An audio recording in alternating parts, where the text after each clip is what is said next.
Bismillahirrahmanirrahim. Assalamualaikum warahmatullahi wabarakatuh. Waalaikumsalam warahmatullahi wabarakatuh. Alhamdulillah rabbil alamin, bari'il khalaiki ajma'in, wassalatu wassalamu ala rasulillah wa ala alihi wa sahbihi wa mawalah. Asyhadu an la ilaha illallah wahdahu la syarikalah wa asyhadu anna Muhammadan abduhu wa rasuluh. Ma'asyiral muslimin rahimakumullah. Berjumpa kembali bersama kami dalam acara podcast untuk menyingkap, mengulik berita-berita terupdate seputar keadaan di dunia ini, khususnya apa yang terjadi di Timur Tengah. Alhamdulillah telah berhadir bersama kami cendekiawan Muslim. Beliau ini yang sering berselancar di dunia maya. Mungkin wajah beliau ini tidak asing lagi. Beliau sekarang menjabat sebagai Ketua DPW ABI Jawa Timur. Ahlan wa sahlan Al-Habib As-Sayyid Abdillah Ba'bud. Juga hadir bersama kita wakil dari beliau, wakil dari Ketua ABI Jawa Timur, Al-Ustadz Al-Habib Ahmad Ali Drus. Ahlan wa sahlan Ustadz. Merupakan sebuah kehormatan bagi kami antum bisa hadir di acara podcast pada kesempatan kali ini. Langsung saja Ustaz, karena menindaklanjuti apa yang telah dilakukan oleh para zu'ama, penandatanganan persatuan global yang diinisiasi oleh Profesor Dr. Kiai Din Samsudin, telah tercapai kesepakatan dan penandatanganan beberapa tokoh. Di situ berbicara bagaimana pentingnya persatuan umat Islam dalam menghadapi era global pada zaman ini, terutama ketika melihat apa yang terjadi di Timur Tengah. Oleh karena itu, kami mengundang Al-Habib, antum juga, untuk mengupas apa saja yang bisa pemirsa Ma'asyiral Muslimin bisa petik pelajaran dari apa yang telah terjadi kesepakatan tersebut. Dinamika geopolitik global. Jadi podcast ini kami beri judul adalah Persatuan Umat Islam di Tengah Krisis Global. Dinamika geopolitik global, khususnya konflik yang melibatkan dunia Islam, telah memunculkan eskalasi krisis kemanusiaan, ketidakstabilan politik dan ancaman terhadap tatanan dunia yang adil dan beradab. Dalam konteks ini, para ulama, zu'ama, dan cendekiawan Muslim Indonesia telah mengeluarkan seruan strategis mengenai urgensi persatuan dunia Islam sebagai prasyarat utama bagi terciptanya perdamaian global. Pertanyaannya adalah, mengapa persatuan umat Islam menjadi isu mendesak dalam konteks global saat ini? Mungkin Al-Habib Abdillah untuk mengurai dari pertanyaan tersebut. Nah, ya, terima kasih Ustadz Zainal. Ya, Bismillahirrahmanirrahim. Memang kalau kita berbicara tentang masalah persatuan di dalam Islam itu, saya kira masalah persatuan ini adalah sebuah prinsip yang disepakati oleh seluruh ahlul Quran. Ya, dan sebenarnya sesuatu yang disepakati ini memang terlihat diabaikan ya oleh umat Islam, dan karena itu umat Islam itu jumlahnya bertambah dengan cepat. Ya, kalau kita mengikuti sensus terakhir itu sudah hampir 2 miliar umat Islam. Tapi benar-benar seperti buih. Mengapa? Karena tidak bersatu. Ya, padahal kalau kita berbicara tentang urgensi persatuan, sudah jelas lah ya, persatuan itu akan melahirkan kekuatan dan perpecahan akan melahirkan kelemahan. Ya, seringkali kita mendengar contoh-contoh yang paling sederhana itu, lidi itu kalau dia sendiri dia tidak bisa berbuat apa-apa dan mudah patah, tapi ketika disatukan dia akan menjadi sebuah kekuatan yang sulit dipatahkan dan punya banyak manfaat. Ya, menjadi sapu lidi akhirnya. Nah, urgensi persatuan adalah sesuatu yang pentingnya itu sudah dipahami oleh setiap akal sehat. Ya, orang tidak perlu ikut seminar atau ikut kajian-kajian yang panjang lebar untuk paham tentang urgensi atau pentingnya persatuan ya. Tapi tetap saja kalau kita kembali ke Al-Quran, Al-Quran itu memberikan perintah wajib. Ini kewajiban bagi semua. Semua umat Islam. Sudah jangan pandang bulu madhab. Ya, karena kan wa'tasimu bihablillahi jami'an wala tafarraqu. Sudah jelas ada perintah, kita diminta untuk berpegang pada tali Allah. Seandainya tali Allah ini kita bisa sepakati bersama tentang tauhid, bahwa tiada Tuhan selain Allah, dan bahwa Muhammad adalah hamba dan utusannya ya, abduhu wa rasuluh ya, dan bahwa Al-Quran adalah kitab suci yang kita semua sepakat bahwa ini kitab mukjizat yang tidak tertambahi dan tidak terkurangi. Dan perintahnya di Al-Quran wa'tasimu bihablillahi jami'an wala tafarraqu. Yang ingin saya tekankan di sini, karena ini kan sudah sering disampaikan di ceramah-ceramah sampai akhirnya menjadi sesuatu yang disampaikan tapi jadi seperti lagu yang menina-bobokkan ya, tidak memberikan efek ya, tidak ada orang yang kemudian mendengar perintah wa'tasimu dan dianggap penting. Ini penting ini padahal. Dan ini kalau seandainya umat Islam tidak mencapai persatuan, berarti mereka secara berjamaah mereka melanggar perintah Allah Subhanahu wa taala. Jadi kewajiban semua, Anda dari kelompok manapun, dari mazhab apapun, kalau Anda percaya kepada Al-Quran, maka Anda mendapat kewajiban dari Allah untuk menciptakan persatuan.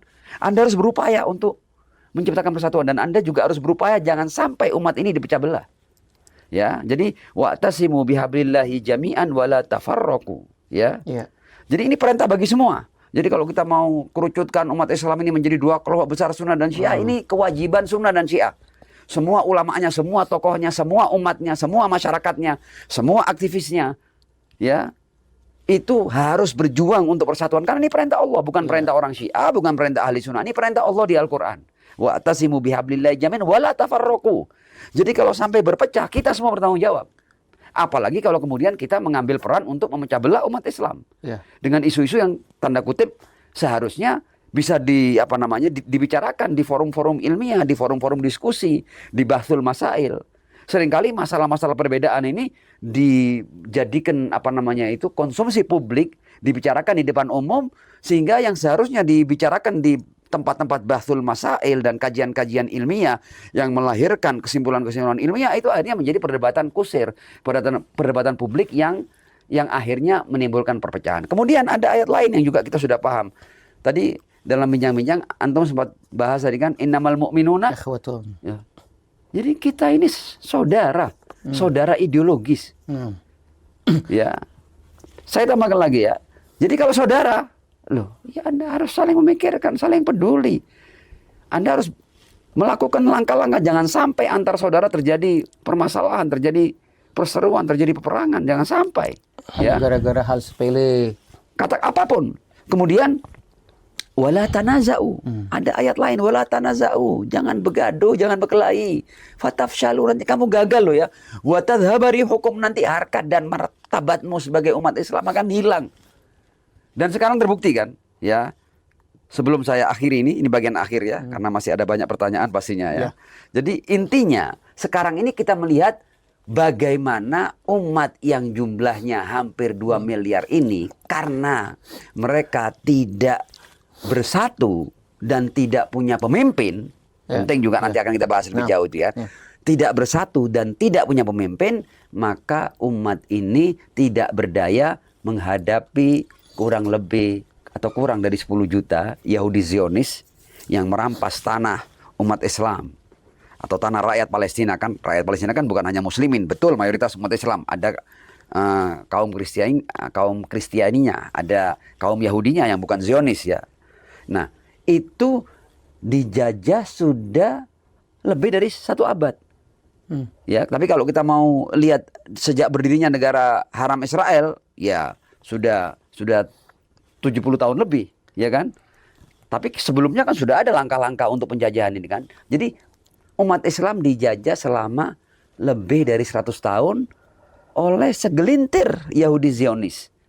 Jadi terhadap kurang dari 10 juta, karena yang hampir 2 miliar tidak bersatu, maka fatafshalu wa tadhhaba rihukum. Jadi tidak dianggap kita ini, tidak dianggap sebagai kekuatan. Jadi, bukan ancaman bagi musuh. Banyaknya jumlah kaum muslimin ini tidak mempunyai kekuatan apa-apa, Ustaz ya. Kalau tidak bersatu. Nah, kalau tidak Jadi bersatu. ini saya kira jawaban yang cukup tegas bahwa sedemikian pentingnya persatuan. Kalau Anda tidak bersatu, Anda boleh bertambah jumlahnya, tapi Anda bukan apa-apa. Nah, terima kasih Ustaz.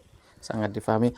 Ustaz Ahmad Ali Idrus, pertanyaan yang sama adalah mengapa persatuan umat Islam menjadi isu mendesak dalam konteks global saat ini?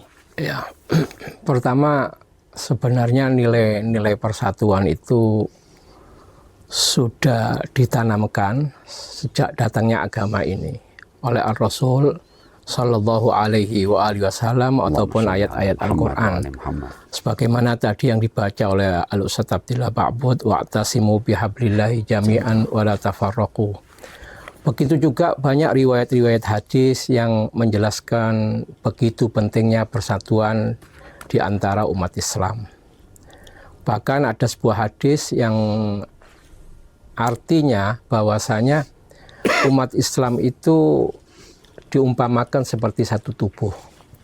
Apabila ada bagian dari anggota tubuhnya yang sakit, maka semuanya merasa sakit. Itulah idealnya umat Islam itu semacam itu. Tapi sayangnya secara faktual umat Islam itu banyak yang mengabaikan nilai-nilai tersebut. Tentunya dengan motivasi yang berbeda-beda. Sehingga kalau menurut sebuah penelitian, pertumpahan darah yang terjadi antara sesama muslim itu jumlahnya atau presentasinya itu lebih besar dibandingkan pertumpahan darah yang terjadi antara orang muslim dengan orang di luar muslim. Ini adalah sebuah realitas ya. Karena apa? Semua itu terjadi karena tadi itu nilai-nilai yang sudah diajarkan dan ditanamkan oleh umat Islam diabaikan begitu saja. Untuk era kita sekarang, kalau kita lihat bagaimana Zionis Israel, ya, Amerika, ya, kolonial dan agresor itu semakin semena-mena, ya. Karena melihat memang umat Islam ini tidak memiliki power, tidak memiliki kekuatan. Orang-orang yang memiliki tipikal atau semacam itu tentunya ketika melihat musuhnya itu tidak punya power, maka mereka semakin akan menekan. Salah satu faktor yang paling mendasar agar umat Islam ini bisa tampil, bisa melakukan sebuah perlawanan, menurut saya hal yang paling mendasar adalah persatuan di intra umat Islam itu sendiri. Karena tanpa persatuan, kalau hanya mengandalkan kuantitas atau jumlah, maka itu tidak akan pernah ada artinya. Karena sebagaimana sudah pernah disampaikan oleh Nabi, memang pada akhir zaman umat ini jumlahnya banyak. Tapi seperti buih, tidak punya kekuatan, tidak punya power, ya. Mereka diombang-ambingkan oleh interest mereka masing-masing. Nah, syukron. Kita tarik, Ustaz. Pertanyaannya adalah langsung aja buat antum. Mengapa, bagaimana membaca konflik global? Kita agak sedikit mempersempit dari itu. Bagaimana membaca konflik global Timur Tengah, Palestina dan lain-lain dari perspektif ukhuwah Islamiyah? Ya, Islam juga sudah menanamkan nilai-nilai bahwasanya bahkan menurut Imam Khomeini, inti daripada ayat Al-Quran itu adalah la tadlimun wa la tudlamun. Janganlah kau melakukan kezaliman dan jangan mau kamu dizalimi. Ar-Rasul Sallallahu Alaihi Wasallam juga pernah bersabda di dalam hadisnya, unsur zaliman au madluman. Tolonglah orang yang zalim ataupun yang dizalimi. Tentunya ketika kita berbicara kezaliman atau keadilan itu melampaui semua batas-batas, ya. Lintas geografis, lintas madhab dan lain sebagainya. Karena ketika kezaliman itu ada dimanapun harus kita bela, harus kita perjuangkan. Ketika kita melihat misalnya sekarang ini kezaliman yang terjadi di Palestina, kemudian kita mengabaikan, berarti ada problem di dalam al-ukhuwah al-islamiyah. Karena sebetulnya problem Palestina itu adalah juga problem kita. Bukan hanya problem Palestina itu sendiri, juga bukan problem Timur Tengah secara regional. Nah, Ustaz Habib Abdillah Ba'bud, acap kali perbedaan itu timbul karena perbedaan mazhab, perbedaan ormas. Lalu sejauh mana perbedaan mazhab dan ormas menjadi hambatan nyata dan bagaimana mengelolanya sehingga persatuan itu bisa terwujud?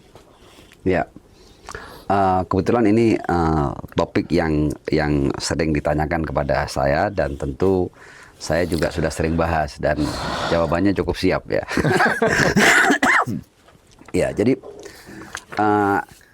begini ya, ada pepatah kan, ya kuman di seberang lautan kelihatan, gajah di pelupuk mata Tidak kelihatan. Jadi ini kan ibarat orang yang hanya pandai melihat hal-hal negatif yang sedikit, tapi tidak mampu melihat hal-hal positif yang besar dan banyak. Itu kan maknanya begitu kan. Betul. Gajah di pelupuk mata Kelihatan. tidak terlihat. Nggak kelihatan. Kuman Di seberang lautan. kelihatan.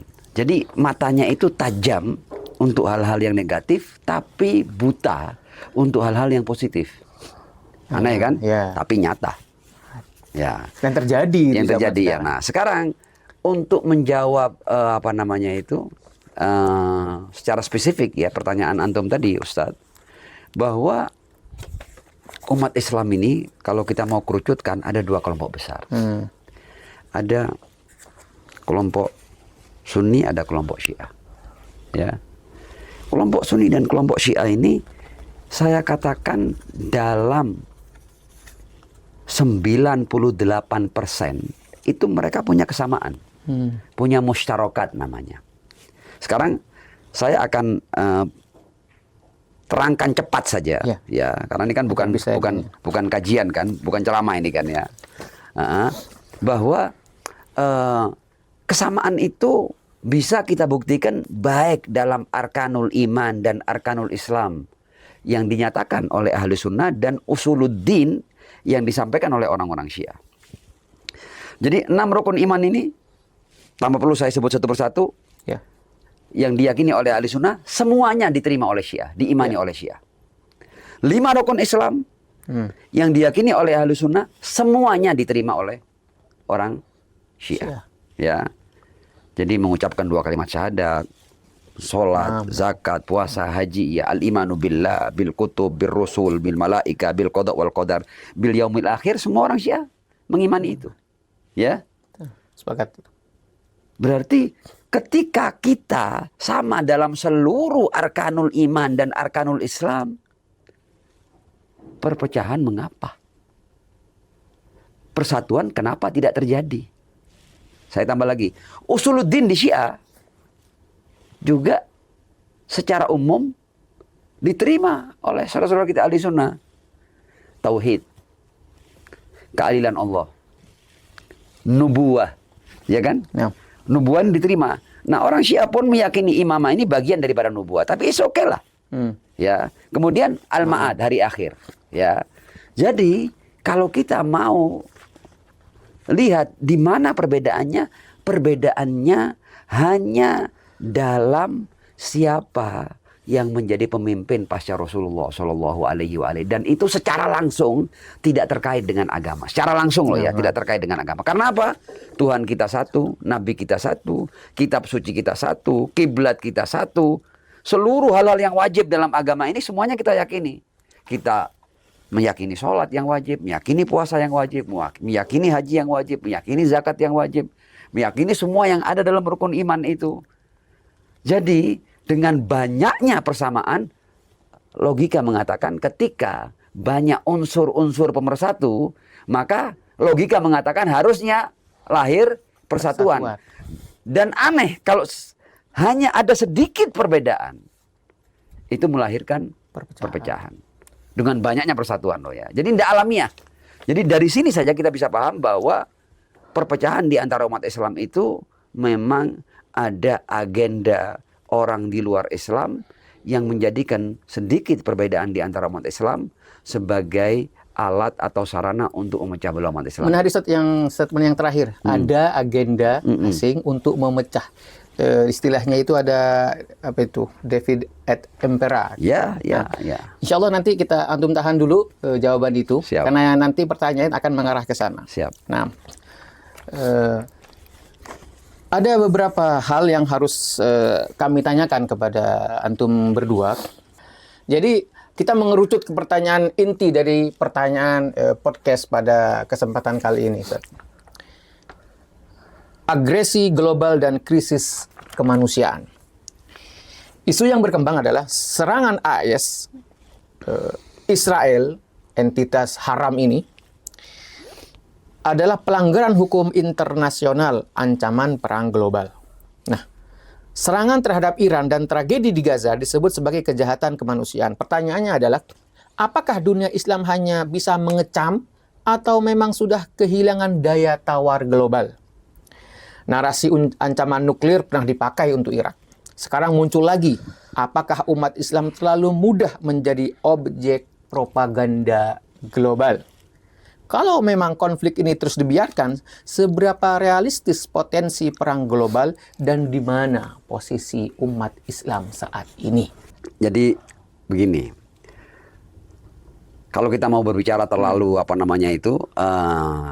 ke latar belakang itu panjang, nanti akhirnya Intinya, Ustaz? ya intinya Nah, menjadi satu studi tersendiri ya. Tapi begini, bahwa dunia sepakat, seluruh dunia sepakat, ya, seluruh umat manusia sepakat, termasuk di dalamnya umat Islam. Ada umat Kristiani, ada orang-orang Yahudi, ada umat Buddha, ada umat Hindu, ya. Semua manusia sepakat, ya, bahwa penjajahan dan perampasan hak-hak itu adalah sesuatu yang tidak baik dan buruk dan tidak boleh terjadi. Ya kan? Ini nilai yang lintas agama, yang lintas etnis, ya. Jadi semua memahami bahwa ketika ada yang merampas atau mengambil hak orang lain secara paksa, menjajah, ya, itu memang harus dilawan. Nah, clear kan? Betul. Ya, oke. Dunia saat ini sebenarnya berporos pada, jadi dunia saat ini kalau kita mau melihat di mana penjajahan terjadi, yang paling mudah yang disaksikan oleh seluruh dunia adalah penjajahan terhadap rakyat Palestina, jelas.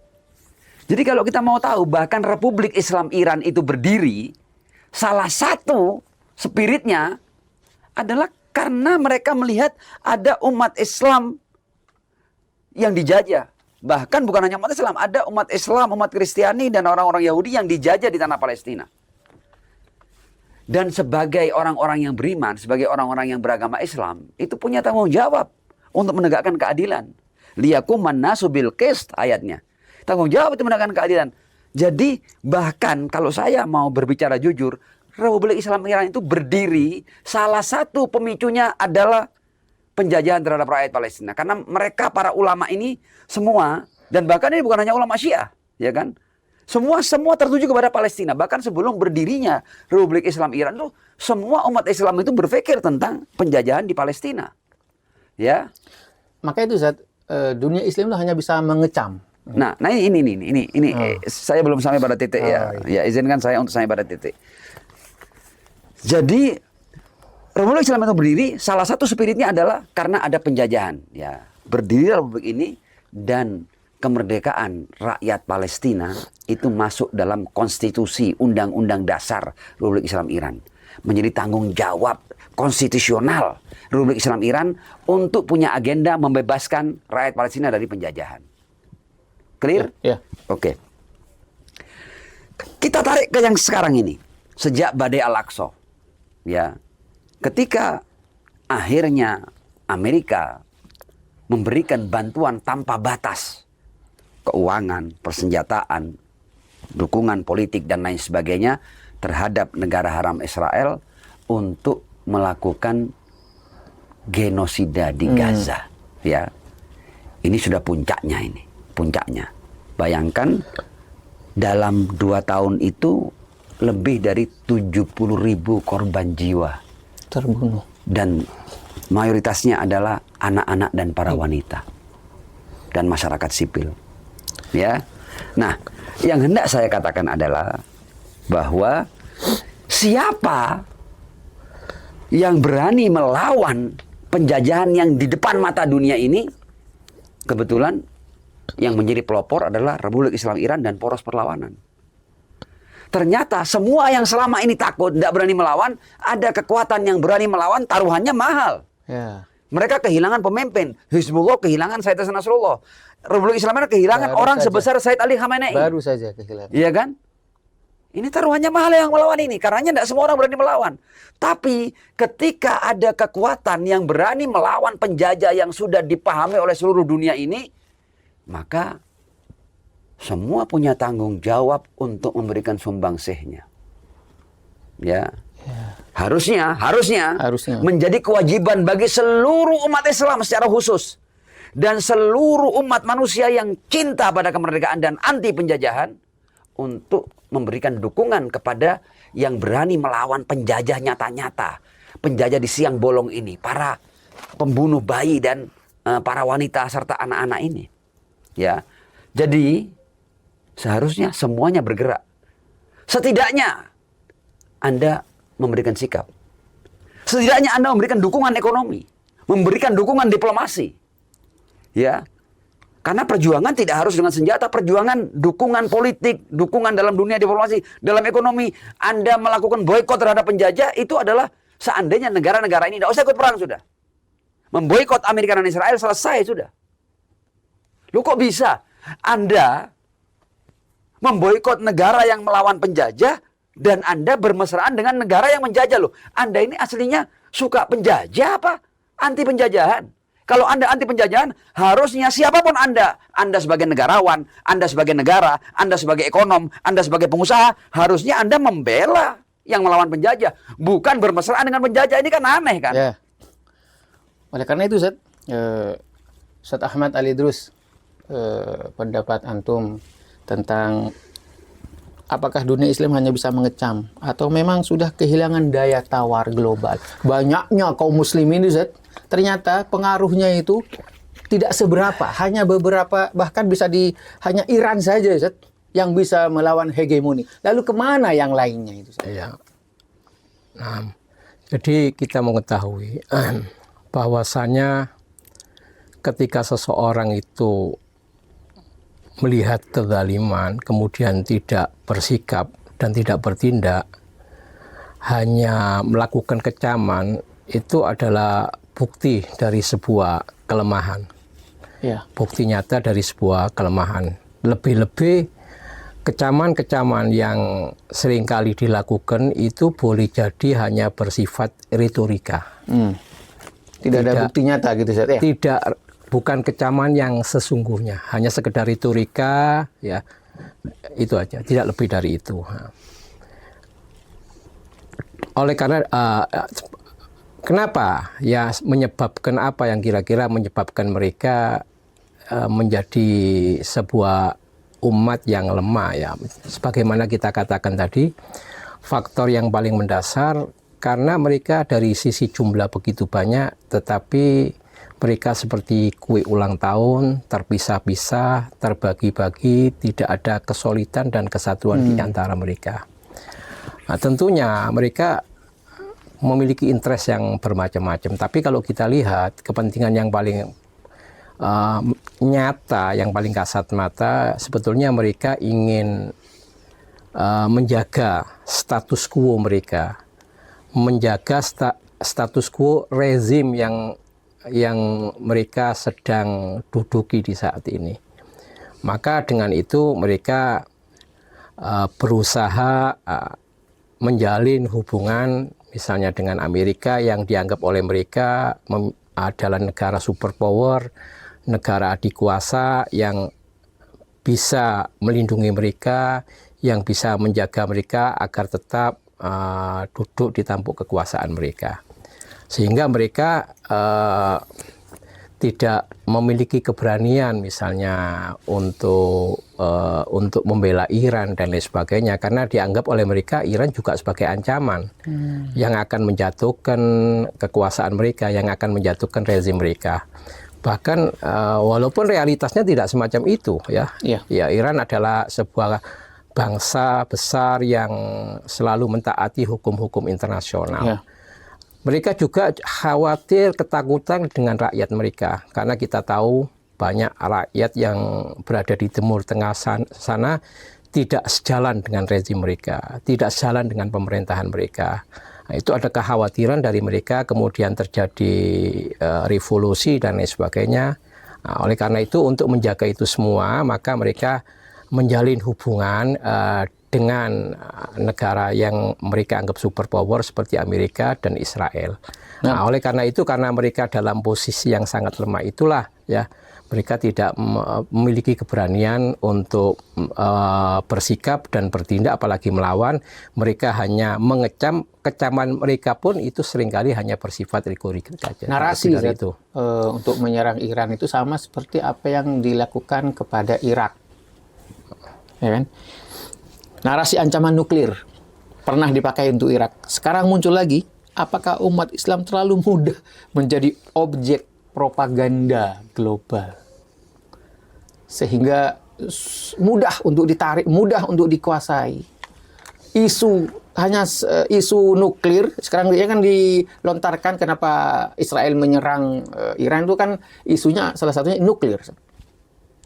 Jadi lalu diikuti oleh mungkin semua yang ada di bangsa-bangsa itu, apa yang dijadikan narasi itu benar, sehingga melegitimasikan penyerangan Amerika terhadap Iran. Dan terbuktikan tidak. Nah, pertanyaannya adalah sebegitu mudahkah umat Islam itu termakan propaganda? Itu pertanyaan saya.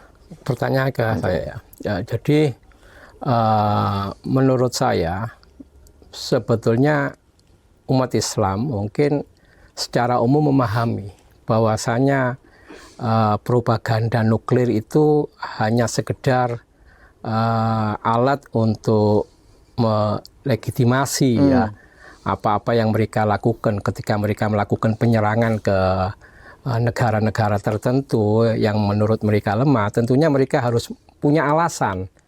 Ya, alasan apa yang sekiranya bisa dijadikan untuk alat kemudian mereka akan melakukan penyerangan. Ya, propaganda semacam itu saya pikir propaganda yang basi, karena sebetulnya semua orang itu paham ya bagaimana aja dalam beberapa hari ini, beberapa pekan ini, bagaimana Trump dengan kebohongannya, dengan bualannya itu kasat mata. Semua orang memahami itu. Ya.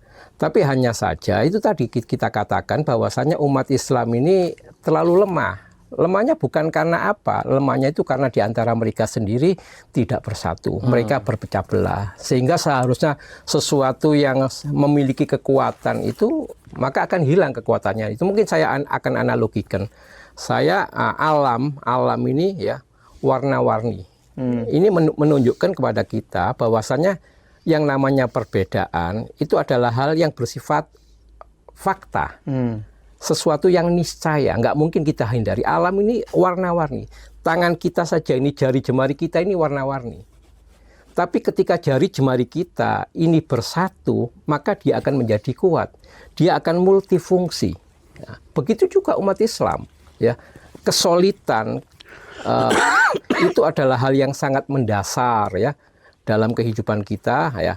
Dan dengan kebersamaan, dengan persatuan, ketika kita tidak terlalu kuat pun akan menjadi kuat. Apalagi apabila kita kuat. Tentunya kalau umat Islam ini bersatu, insya Allah Israel tidak akan pernah eksis sampai sekarang. Tapi karena kita ini bercerai-berai ya, maka sampai sekarang ini Israel eksis dan mereka punya rencana-rencana jahat ke depannya, misalnya membuat Israel Raya dan lain sebagainya.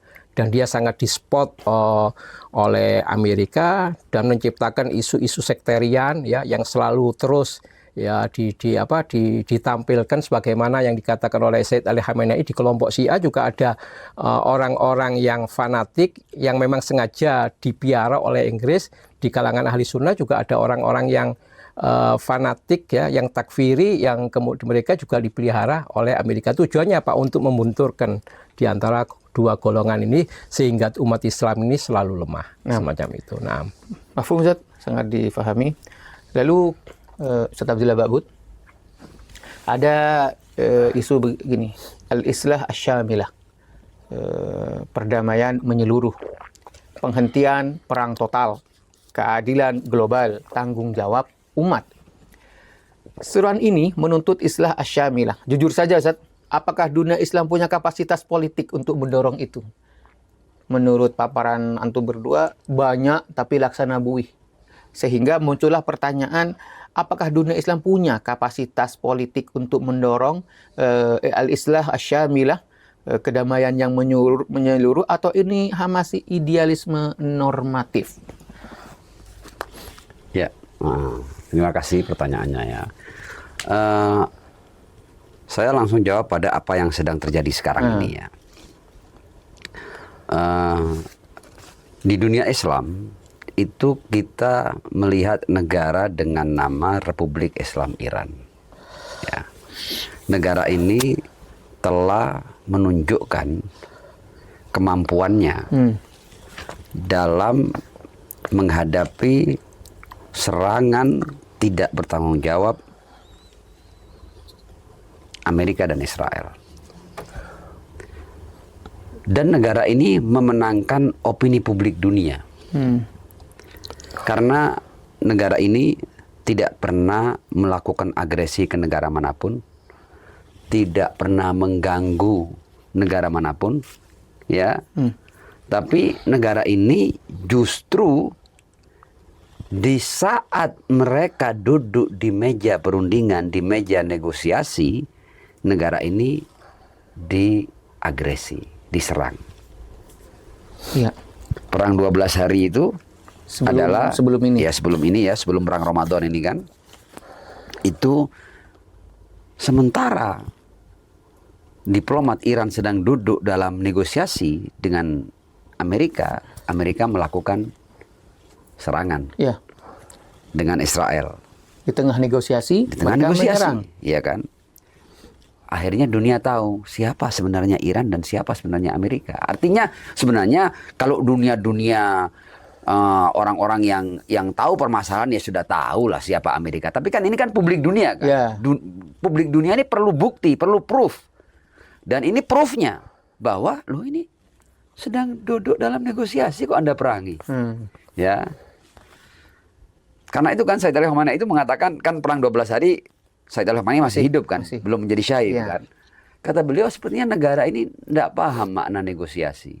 Negosiasi itu Anda harus duduk di meja perundingan untuk mencapai kesepakatan. Bukan Anda sudah punya keinginan A, B, C, dan D, kemudian Anda duduk untuk Anda harus terima ini. Itu namanya bukan negosiasi. Kayaknya perlu buka kamus untuk paham apa itu negosiasi. Kata Said Ali Khamenei begitu, ya kan? Nah. Kemudian ketika di perang 12 hari itu mereka melihat ketangguhan Republik Islam Iran, ya, mereka memutuskan untuk gencatan senjata. Karena memang Republik Islam Iran ini bukan negara yang memang ingin perang, walaupun dia masih punya hak untuk melanjutkan perang itu karena kan dia diserang duluan kan. Tapi dalam rangka menjaga keamanan dunia global dan juga jangan sampai terjadi krisis ekonomi ya global ya, resesi ekonomi di dunia. Lagi-lagi negara ini bersabar. Padahal negara ini sudah sebelum diperangi itu sudah disanksi. Sejak berdirinya ya Iran itu sudah disanksi, sudah diblokade, sudah diembargo, sudah dilakukan konspirasi atasnya berulang-ulang, sudah terjadi percobaan kudeta yang dibiayai oleh Mossad dan CIA berkali-kali. Artinya negara ini sudah bersabar. Ya, kemudian terjadilah gencatan senjata. Ya, untuk kemudian masuk pada perundingan lagi. Di tengah-tengah perundingan ini untuk kedua kalinya mereka melakukan agresi terhadap Republik Islam Iran. Dan di serangan pertama sudah gugur pemimpin Iran Said Ali Khamenei. Mereka berpikir bahwa sudah selesai ini. Ya, ternyata kan tidak kan. Tapi ini membuktikan bahwa dunia sekarang melihat bahwa pihak Amerika dan adalah mereka yang mengobarkan peperangan ini. Mereka yang melakukan agresi ini. Mereka yang membuat resesi dunia ini. Ya, sebagai contoh umpamanya, Selat Hormuz sekarang yang sedang dibicarakan oleh dunia dan semua negara teriak tentang ditutupnya Selat Hormuz ini, dikatakan loh, sebelum Anda melakukan serangan terhadap Iran, selat ini terbuka, bebas. Semua untuk lalu lalang di situ. Justru ketika Anda memerangi negara ini, akhirnya di antara efeknya tertutuplah Selat Hormuz. Ya, jadi Anda jangan salahkan Iran, salahkan siapa yang melakukan agresi terhadap Amerika. Dan ini poin yang penting. Umat Islam sekarang punya kekuatan. Dan kekuatannya ada pada Republik Islam Iran dan poros perlawanan. Ini kekuatan yang real. Kekuatan yang bahkan dunia itu sampai tidak percaya. Kok bisa negara yang diembargo sejak berdirinya ini punya kemampuan menghadapi militer terkuat di dunia yang sudah punya pangkalan yang sudah mengelilingi Republik Islam Iran. Mereka bahkan hitung-hitungan mereka itu sepertinya salah. Meleset semua. Kalkulasinya meleset semuanya. Ya. Dan ini bukti bahwa ada negara Islam yang menunjukkan kekuatan dalam melawan penjajah. Dan ini yang saya katakan saatnya seluruh dunia Islam memberikan dukungan kepada negara yang melawan penjajah ini. Karena kalau tidak, maka mereka semua akan bertanggung jawab di hadapan Allah Subhanahu wa taala. Saya teringat, Ustaz, ada salah satu statement dari ulama, tentunya ini ulama Ahlus Sunnah, bahwa antum berdua sepakat tidak bahwa Republik Islam Iran ini mewakili kaum muslimin, bangsa-bangsa kaum muslimin di dunia untuk melawan hegemoni Amerika dan Israel. Artinya apa? Iran ini sekarang ini mau tidak mau adalah perwakilan umat Islam. Antum sepakat? Saya kira itu fakta dan realita. Ya. Fakta dan realita. Jadi sudah seperti Anda bertanya, Anda sepakat nggak bahwa matahari itu terang? Loh, faktanya terang kok. Kalau saya tidak sepakat, saya jadi orang gila nanti. Nah, Rahmat, sepakat bahwa perwakilan sekarang ini yang mewakili kehormatan Izzatul Muslimin itu ada di Republik Islam Iran. Iya, saya pikir pastinya semacam itu ya. Tentunya bagi orang-orang yang sudah tercerahkan ya. Kalau orang-orang yang hatinya tertutup ya, walaupun matahari itu terang benderang, menurut mereka gelap ya, karena memang hatinya mereka atau mata mereka buta ya, mereka buta. Selama mereka itu tercerahkan, saya yakin mereka akan melihat semacam itu, karena yang namanya kezaliman itu ya, harus dilawan ya. Kalau kita biarkan, karakter daripada kezaliman itu semakin menjadi dan semakin merajalela. Itu fitrah dari kezaliman. Maka kezaliman itu harus kita lawan ketika kita mampu melawannya. Ya, maka Anda pikir Iran cukup mewakili kita semua ya. Saya pikir untuk melawan kezaliman itu bukan hanya hak milik umat Islam saja, bukan hanya milik Syiah saja, tapi milik setiap manusia yang waras, milik setiap manusia yang punya akal sehat, akan mengatakan bahwasanya kezaliman harus dilawan dan keadilan harus ditegakkan. Ya. Terima kasih Ustaz Ahmad, Ustaz Abdullah Ba'bud. Ustaz Abdullah Ba'bud, ada sebuah ucapan yang mungkin yang tidak asing lagi, David et Impera. Nah, isu sunnah Syiah itu apakah bisa menjadi senjata bagi mereka untuk membenturkan dua kelompok ini? Seruan ini tegas menolak perpecahan Sunni Syiah, tapi di lapangan narasi itu masih kuat. Siapa yang sebenarnya diuntungkan dari konflik ini, Ustaz? Ya, jawaban saya sederhana ya, tidak perlu panjang lebar ya. Tadi senjata penjajah itu, kaum kolonial itu untuk menguasai sebuah wilayah, salah satu caranya dengan divide et impera. Pecah belah mereka, lalu kuasai mereka. Ya, karena mereka sudah sibuk perang internal ya, maka orang asing tinggal datang Untuk menguasai, ya, karena mereka sudah lemah dengan perang internal itu. Nah, apakah Sunnah dan Syiah itu dijadikan alat oleh musuh-musuh umat Islam untuk melemahkan umat Islam? Saya kira itu juga 2 tambah 2 4, ya, bahwa memang cukup berhasil, ya, sehingga setiap orang Sunni melihat Syiah dengan penuh kecurigaan, ya, dan kemudian orang Syiah juga melihat orang Sunni dengan was-was juga, ya. Lalu bagaimana, ya, cara kita untuk menanggulangi keadaan yang seperti ini? Ya, pertama, para ulama, para tokoh baik dari kalangan ahli sunnah maupun dari kalangan Syiah harus banyak berbicara tentang persatuan dan memahamkan kepada umat mereka bahwa sunnah Syiah ini memang adalah alat musuh untuk melemahkan umat Islam. Dan yang bicara jangan hanya orang Syiah. Seluruh ulama ahlu sunnah harus berbicara, sebagaimana seluruh ulama Syiah harus berbicara. Kalau semua tokoh ini berbicara, maka persatuan pasti akan terjadi. Kita tarik ke bangsa Indonesia, Ustaz. Ya. Gimana efek? Iya, saya katakan itu. Indonesia ini mayoritas memang kan ahlu sunnah kan, walaupun orang Syiah juga ada. Tapi kalau kita lihat negara yang sedang melawan penjajah ini mayoritas dari kalangan Syiah kan. Iran dan poros perlawanan itu semuanya Syiah. Iran Syiah, Hasan Sya'bi di Irak Syiah, Hizbullah di Lebanon Syiah, kemudian Ansarullah di Yaman Syiah. Walaupun yang mereka bela adalah saudara-saudara ahlu sunnah di Gaza kan, melawan penjajah yang namanya Israel. Seharusnya ini menjadi percontohan bahwa ukhuwah yang sudah terjadi antara Sunnah dan Syiah bukan sudah melampaui retorika, karena sekarang sudah terbukti nyata orang-orang Syiah berkorban harta dan nyawa untuk saudara-saudara Sunni mereka di Palestina. Dan ini menjadi tanggung jawab seluruh ulama Islam, ya, di seluruh dunia termasuk Indonesia untuk berbicara tentang ukhuwah. Jangan sampai mereka mau dipecah belah hanya karena urusan Sunnah dan Syiah, ya. Jadi bisa dibuat suatu benang merah. Mereka yang berusaha membentur-benturkan antara Sunni dan Syiah itu adalah salah satu propaganda yang dilakukan oleh Zionis, betul? Iya, oleh Zionis. Dan kalau kita kembali ke Al-Quran, ini kelompok diror.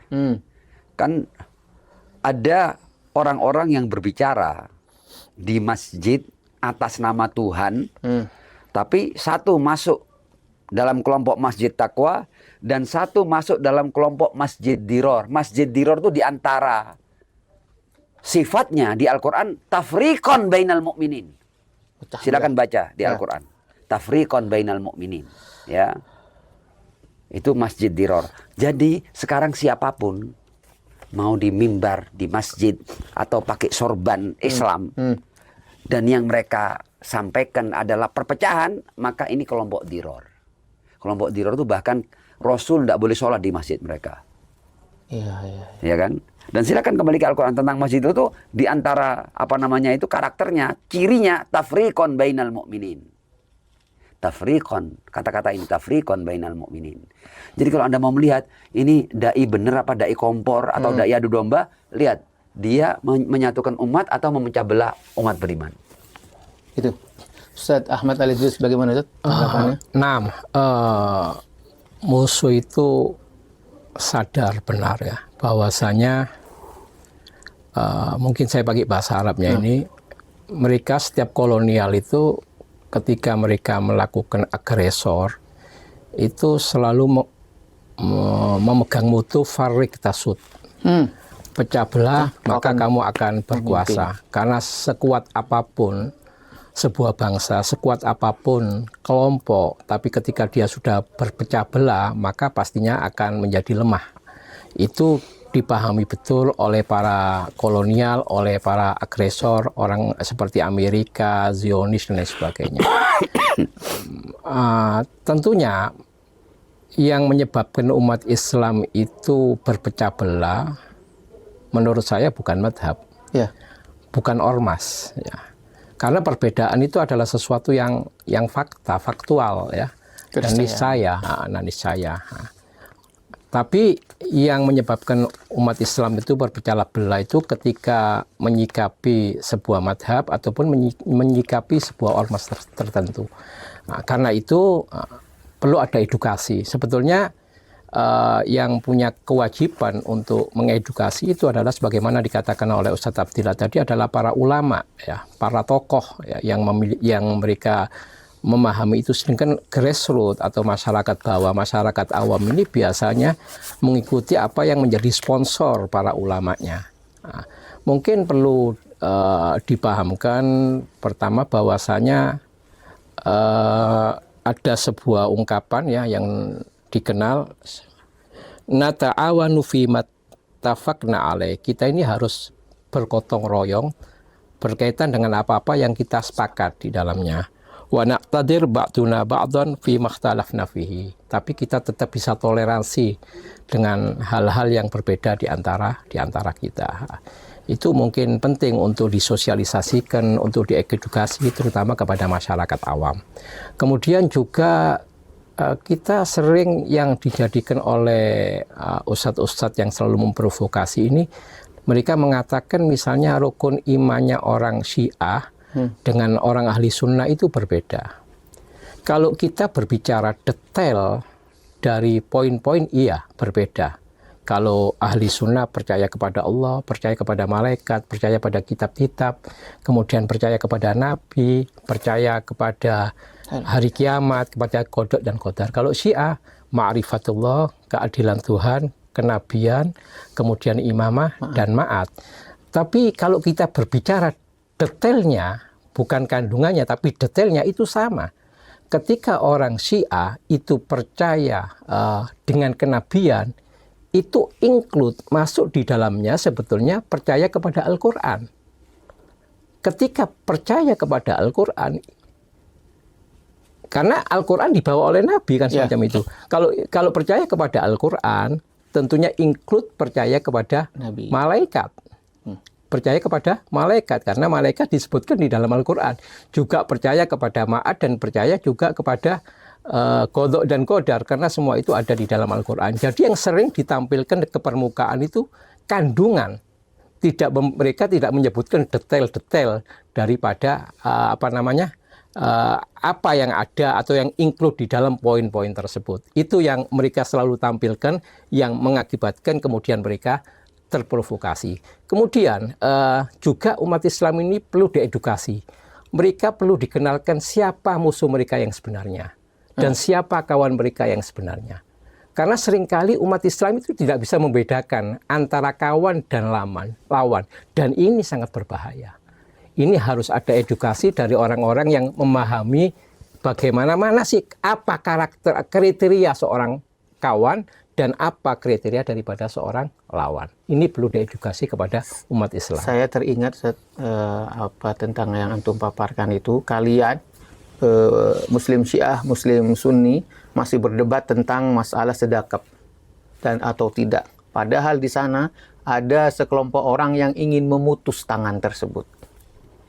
Nah, kita secara kasat mata itu kan memang terjadi sebetulnya seperti itu, perbedaan-perbedaan. Lalu langkah apa, Ustaz, yang harus kita lakukan habis itu kita selesaikan? Ya, tadi kan sebenarnya sudah hampir semua kita bicarakan ya. Artinya tadi kan isunya ukhuwah Islamnya, persatuan umat Islam. Semua paham bahwa ini adalah penting, bahwa ini harus, bahwa ini adalah perintah Allah. Berarti sekarang tinggal langkahnya. Langkahnya tentunya yang paling bertanggung jawab adalah para tokoh, para ulama. Para ulama harus bergerak ya dalam mewujudkan ukhuwah, persatuan di antara umat Islam yang memang kenyataannya seperti disampaikan tadi itu memang kita berbeda-beda, ya kan?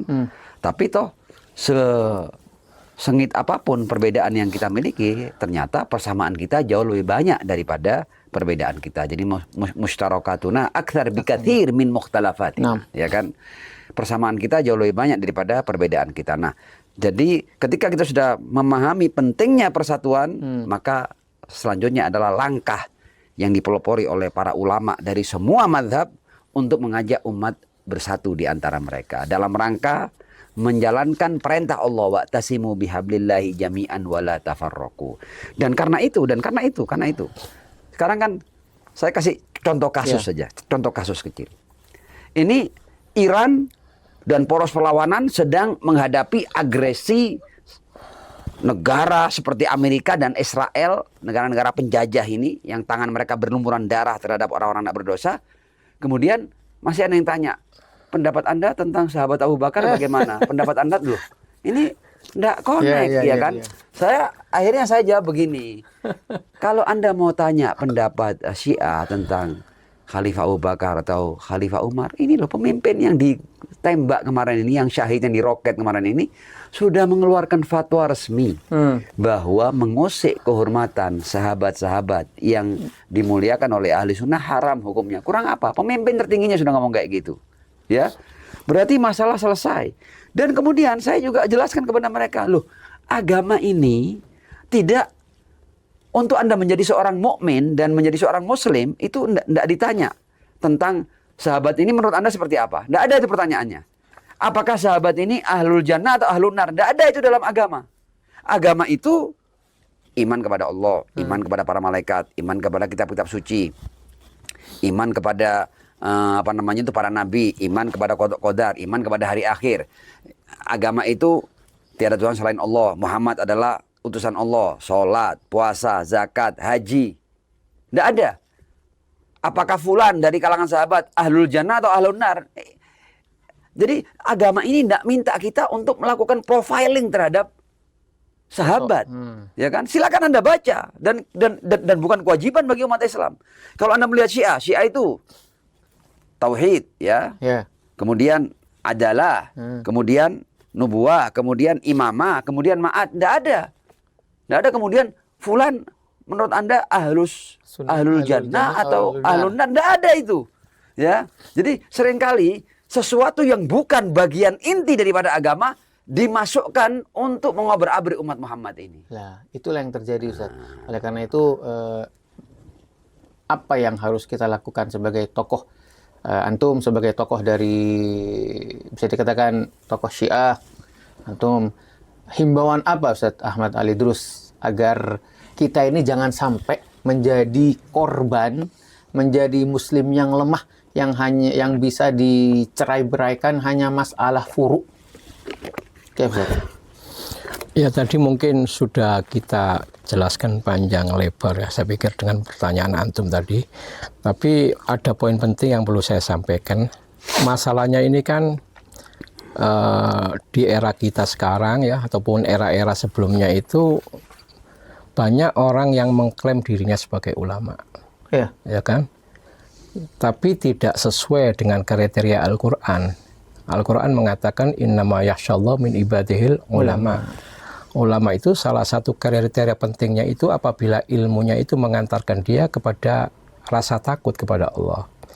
Ketika tidak mengantarkan pada rasa takut, sehebat apapun dia, seluas apapun ilmunya dia, maka dia nggak layak disebut sebagai seorang ulama.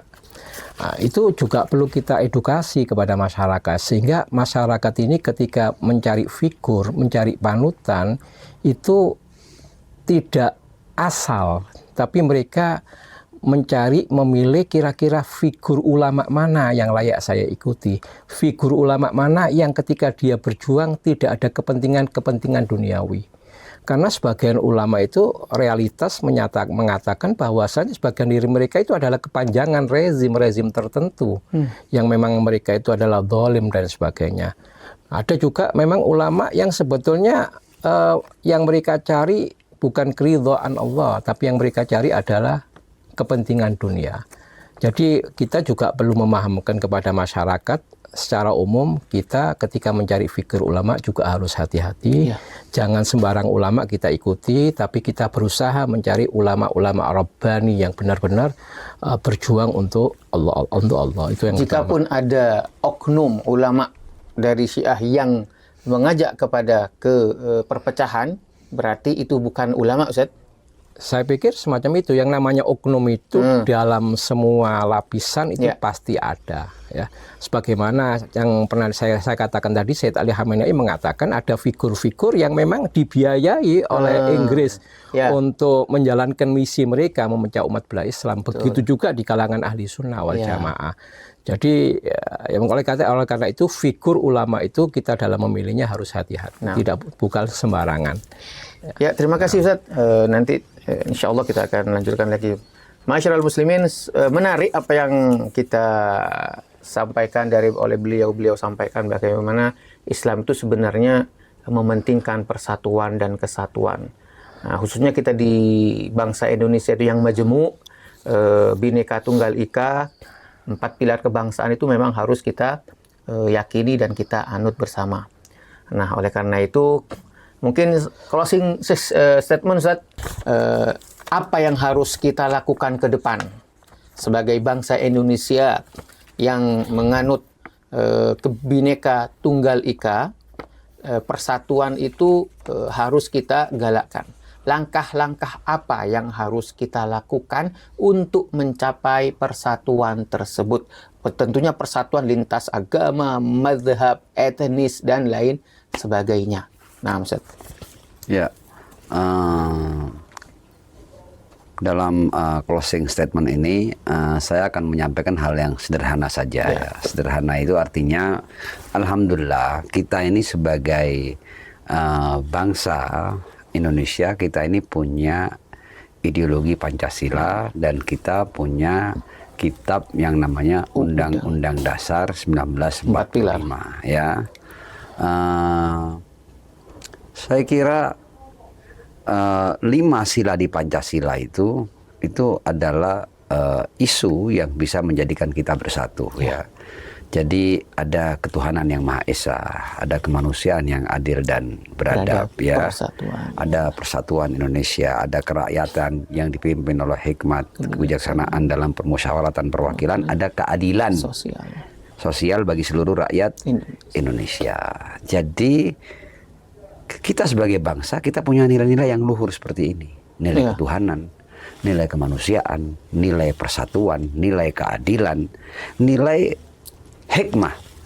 Artinya kita kembali kepada para tokoh, para pahlawan, para bijakawan, ya kan? Para pakar, para ahli di bidangnya masing-masing, ya kan? Intinya bahwa kalau kita menjunjung ya nilai ini, ya maka tidak ada alasan kita itu mau menegasi ya kelompok apapun di negara ini. Di negara ini semua etnis, semua agama, ya, semua sekte, ya itu berhak untuk hidup di negara ini. Dan yang menjadi panglima di negara ini adalah hukum. Ya, jadi Anda tidak bisa menolak sebuah komunitas hanya karena agamanya, hanya karena etnisnya, hanya karena mazhabnya, tidak bisa. Dia orang Indonesia kok. Anda hanya boleh menghukum dia kalau mereka melanggar hukum yang ada di negara ini.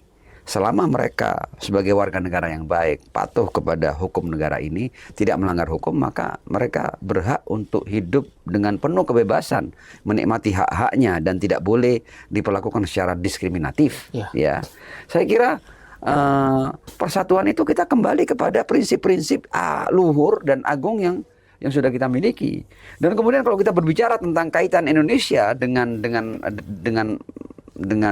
dunia luar, ya, maka saya kira itu tadi itu yang menjadi garis adalah segala macam bentuk penjajahan harus dihapuskan dari muka bumi karena tidak sesuai dengan pri kemanusiaan dan pri keadilan. Jadi bangsa ini, negara ini tidak boleh melakukan hal-hal yang menunjukkan kerjasama, mendukung, menguatkan penjajah dan meninggalkan masyarakat yang terjajah.